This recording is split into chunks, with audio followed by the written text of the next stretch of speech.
ನಮಸ್ಕಾರ. Good evening. ಹೇಗಿದ್ದೀರಾ? ಚೆನ್ನಾಗಿದ್ದೀರಾ? ಊಟ ಮಾಡಿದ್ರಾ? RGB ಫೋಟೋ ಹಾಕ್ಬಿಟ್ಟು ಈ ಥರ ಮಾತಾಡಿದ್ರೆ ಇಟ್ ಸೌಂಡ್ಸ್ ಅಬ್ಸರ್ಡ್. ತುಂಬ ಅಸಂಬದ್ಧವಾಗಿರುತ್ತೆ. ಒಂದೊಂದ್ಸಲಿ ಜೀವನ ಕೂಡ ಹೀಗೆ. ಎಷ್ಟೇ ಹುಡುಕಿದ್ರೂ ಮೀನಿಂಗೇ ಸಿಗೋದಿಲ್ಲ. ಇಟ್ಸ್ ಆಲ್ ಅಬ್ಸರ್ಡ್ ಅಂತ ಅನಿಸುತ್ತೆ.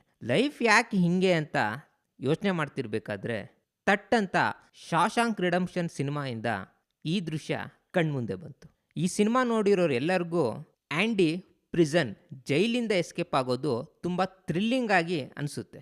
ಅದು ಅವನ ವಿಲ್ ಪವರ್, ಆತ್ಮಸ್ಥೈರ್ಯ, ಇಂಟೆಲಿಜೆನ್ಸ್, ಚಾಣಾಕ್ಷತನ ತೋರಿಸುತ್ತೆ. ಆದರೆ ಈ ಸೀನ್ ಅದೆಲ್ಲದಕ್ಕೂ ಮೀರಿದ್ದು. ಬನ್ನಿ ಅಂಥದ್ದೇನಿದೆ ಈ ದೃಶ್ಯದಲ್ಲಿ ಅಂತ ನೋಡೋಣ. 6 ವರ್ಷದಿಂದ ಆ್ಯಂಡಿ ಪ್ರಿಸನ್ನಲ್ಲಿ ಇದ್ದ ಲೈಬ್ರರಿನ ಎಕ್ಸ್ಪ್ಯಾಂಡ್ ಮಾಡಬೇಕು ಮತ್ತು ಅಪ್ಡೇಟ್ ಮಾಡಬೇಕು ಅಂತ ಫಂಡ್ಸ್ಗೋಸ್ಕರ ಸ್ಟೇಟ್ ಸಿನೆಟ್ಗೆ ಲೆಟರ್ ಬರೀತಾ ಇರ್ತಾನೆ. ಆದರೆ ಅವನಿಗೆ ಯಾವುದೇ ಉತ್ತರ ಬರೋದಿಲ್ಲ. ಆದರೂ ತಾಳ್ಮೆಯಿಂದ ಪ್ರತಿ ವಾರ ಬರೀತಾನೇ ಇರ್ತಾನೆ. ಒಂದು ದಿನ ಇದ್ದಕ್ಕಿದ್ದ ಹಾಗೆ ಅವನಿಗೆ ಅವನ ಕಾಗದಗಳಿಗೆ ಪ್ರತ್ಯುತ್ತರವಾಗಿ ಸ್ಟೇಟ್ ಸಿನೆಟ್ಇಂದ $200 ಚೆಕ್ ಮತ್ತು ಕೆಲವು ಪುಸ್ತಕಗಳು ಹಾಗೂ ಇನ್ನಿತರ ವಸ್ತುಗಳನ್ನು ಕಳಿಸಿರ್ತಾರೆ. ಅಲ್ಲಿ ಜೈಲ್ನ ಮಿಸ್ಟರ್ ಹ್ಯಾಡ್ಲಿ ಇದನ್ನೆಲ್ಲ ಜೈಲ್ನ ವಾರ್ಡನ್ ಬರೋಕ್ಕೆ ಮುಂಚೆ ಇಲ್ಲಿಂದ ಖಾಲಿ ಮಾಡಿಬಿಡು ಅಂತ ಆ್ಯಂಡಿಗೆ ಹೇಳ್ತಾನೆ. ಇನ್ನೊಬ್ಬ ಜೈಲಿನ ಸಿಬ್ಬಂದಿ ಕೂಡ ಅದನ್ನೇ ಹೇಳಿರ್ತಾನೆ. ಆದರೆ ಆ್ಯಂಡಿ ಸಿಕ್ಕಾಪಟ್ಟೆ ಖುಷಿಯಲ್ಲಿರ್ತಾನೆ. ಅವನಿಗೆ ಆ ಕ್ಷಣದಲ್ಲಿ ಅದರಲ್ಲಿ ಇದ್ದ ಗ್ರಾಮಫೋನ್ ರೆಕಾರ್ಡ್ಗಳು ಕಣ್ಣಿಗೆ ಬೀಳುತ್ತೆ. ಅಷ್ಟೇ, ಅದನ್ನು ಕೂಡಲೇ ಗ್ರಾಮಫೋನಲ್ಲಿ ಪ್ಲೇ ಮಾಡ್ತಾನೆ. ಇದೆಲ್ಲ ನಡೀತಾ ಇರೋದು ಶಾಶಾಂಕ್ನ ಜೈಲಿನ ವಾರ್ಡನ್ ಆಫೀಸಲ್ಲಿ. ಅಲ್ಲೇ ಬಾತ್ರೂಮಲ್ಲಿ ಇದ್ದ ಅಧಿಕಾರಿ ಅದ್ರ ಬಗ್ಗೆ ಆ್ಯಂಡಿಗೆ ಎಚ್ಚರಿಕೆ ಕೊಡ್ತಾನೆ. ಇಷ್ಟು ಸಾಕಾಗಲ್ಲ ಅಂತ ಆ್ಯಂಡಿ ಬಾತ್ರೂಮಲ್ಲಿ ಇದ್ದ ಅಧಿಕಾರಿನ ಲಾಕ್ ಮಾಡಿ ವಾರ್ಡನ್ ಆಫೀಸ್ ಮೇನ್ ಡೋರ್ ಕೂಡ ಲಾಕ್ ಮಾಡ್ತಾನೆ. ಜೈಲ್ನ ಅನೌನ್ಸ್ಮೆಂಟ್ ಮೈಕ್ನ ಆನ್ ಮಾಡಿ ಗ್ರಾಮಫೋನಲ್ಲಿ ಕೇಳ್ತಿದ್ದ ಹಾಡನ್ನು ಶಾಶಾಂಕ್ನ ಎಲ್ಲ ಕೈದಿಗಳಿಗೂ ಕೇಳೋ ಹಾಗೆ ಮಾಡ್ತಾನೆ. ಆ ಹಾಡಲ್ಲಿ ಬರ್ತಿದ್ದ ಪದಗಳು ಯಾರಿಗೂ ಅರ್ಥ ಆಗ್ತಿರ್ಲಿಲ್ಲ. ಇನ್ಫ್ಯಾಕ್ಟ್ ಅದರ ಅರ್ಥನೂ ನಮಗೆ ಬೇಕಾಗಿರಲಿಲ್ಲ ಅಂತ ಆ್ಯಂಡಿ ಫ್ರೆಂಡ್ ರೆಡ್ ಅದ್ರ ಬಗ್ಗೆ ಹೀಗೆ ವಿವರಿಸ್ತಾನೆ. I tell you, those voices soared higher and farther than anybody in a grey place dares to dream. It was like some beautiful bird flapped into our drab little cage and made those walls dissolve away. And for the briefest of moments, every last man at Shawshank felt free. ಕನ್ನಡದಲ್ಲಿ ಇದ್ರ ಬಗ್ಗೆ ಪುಟ್ಟದಾಗಿ ಹೇಳೋದಾದರೆ, ಕನಸು ಕಾಣೋಕ್ಕೂ ಭಯ ಪಡೋ ಅಂಥ ಜಾಗದಲ್ಲಿ ಕೆಲವು ಕ್ಷಣಗಳು ನಾವೆಲ್ಲರೂ ಶಾಶಾಂಕಲ್ಲಿ ಸ್ವತಂತ್ರರಾದ ಅನುಭವವನ್ನು ಪಡೆದ್ವಿ ಅಂತ ಅರ್ಥ ಬರುತ್ತೆ. ಅಷ್ಟಲ್ಲಾಗಲೇ ವಾರ್ಡನ್ ಮತ್ತು ಕ್ಯಾಪ್ಟನ್ ಬಂದು ಅದನ್ನು ನಿಲ್ಲಿಸ್ತಾರೆ.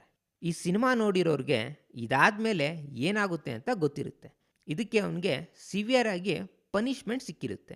ಈ ಸೀನ್ನ ಇನ್ನಷ್ಟು ಡೀಪಾಗಿ ಅರ್ಥ ಮಾಡ್ಕೊಳ್ಳೋಕ್ಕೆ ಪ್ರಯತ್ನ ಪಡೋದಾದರೆ, ಸಿನಿಮಾದ ಶುರುವಿನಲ್ಲೇ ಆ್ಯಂಡಿ ರೆಡ್ಡಿಂದ ಒಂದು ಪೋಸ್ಟರ್ನ ತರಿಸಿರ್ತಾನೆ. ಅದು ಯಾಕೆ ಅಂದರೆ ಅವನಿದ್ದ ಜೈಲಿನ ಗೋಡೆ ಅಷ್ಟು ಗಟ್ಟಿಯಾಗಿಲ್ಲ ಅಂತ ಅವನಿಗೆ ಗೊತ್ತಾಗ್ಬಿಡುತ್ತೆ ಮತ್ತು ರಾಕ್ ಹ್ಯಾಮರ್ನಿಂದ ಗೋಡೆನ ಅಗೆಯೋದಕ್ಕೆ ಶುರು ಮಾಡ್ತಾ ಇರ್ತಾನೆ. ಸೊ ಈ ಘಟನೆ ನಡೆಯೋಕ್ಕೆ ಮುಂಚೆನೇ 10 ವರ್ಷಗಳಿಂದ ಪ್ರತಿದಿನ ಇದನ್ನು ಮಾಡ್ತಿರ್ತಾನೆ. ಅಷ್ಟಲ್ಲದೆ ಟ್ಯಾಕ್ಸ್ ಫೈಲಿಂಗಲ್ಲಿ ಜೈಲಿನ ಅಧಿಕಾರಿ ಮತ್ತು ಎಲ್ಲ ಸಿಬ್ಬಂದಿಗಳಿಗೂ ಸಹಾಯ ಮಾಡ್ತಿರ್ತಾನೆ.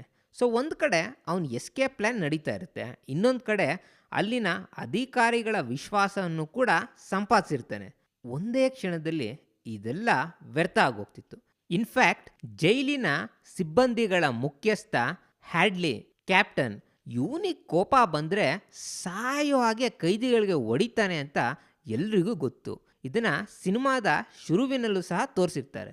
ಆದರೂ ಇದನ್ನೆಲ್ಲ ಲೆಕ್ಕಿಸದೆ ಇಡೀ ಶಾಶಾಂಕ್ನ ಕೈದಿಗಳಿಗೆ ಹಾಡು ಕೇಳಿಸೋ ಹಾಗೆ ಗ್ರಾಮಫೋನ್ನ ಪ್ಲೇ ಮಾಡ್ತಾನೆ. ನಾವೇನಾದರೂ ಇಂಥ ಸಂದರ್ಭದಲ್ಲಿ ಇದ್ದಿದ್ರೆ, ಅದರಲ್ಲೂ ಜೈಲಿನಲ್ಲಿ ಎಸ್ಕೇಪ್ ಆಗೋಕ್ಕೆ ಮಾಸ್ಟರ್ ಪ್ಲ್ಯಾನ್ ಮಾಡ್ತಾ ಇದ್ದೀವಿ, ಅದು ಒಂದು ರೀತಿಲಿ ವರ್ಕೌಟ್ ಆಗ್ತಿದೆ ಅಂತ ಗೊತ್ತಾದ ಮೇಲೆ ಯಾರನ್ನು ಎದುರಾಕೊಳ್ಳದೆ, ಯಾರಿಗೂ ಕೋಪ ಬರಿಸದೆ ಸಮಯದ ಜೊತೆ ನಾಜೂಕಾಗಿ ಸಾಕ್ತೀವಿ.